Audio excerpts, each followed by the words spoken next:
যুদ্ধ যারা দেখে নাই তারা বুঝবে না, যুদ্ধ যারা দেখে নাই তারা এটা বুঝবে না কেমন যুদ্ধ ছিল।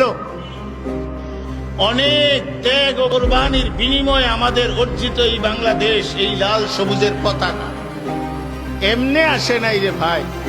ওই যে মানুষটাকে হাজার বছরের শ্রেষ্ঠ বাঙালি বলা হয়, ওনাকে বঙ্গবন্ধু বলা হয় কেন?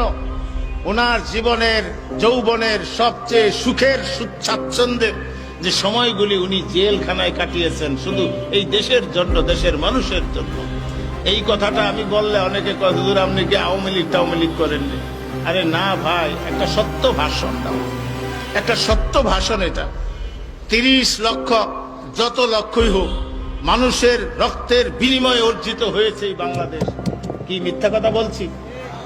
যুদ্ধ যারা দেখে নাই তারা বুঝবে না, যুদ্ধ যারা দেখে নাই তারা এটা বুঝবে না কেমন যুদ্ধ ছিল। সেই অর্জিত বাংলাদেশ আমার গর্বের দেশ। আমি বাংলাদেশী, আমি বাঙালি, এটা আমার গর্ব।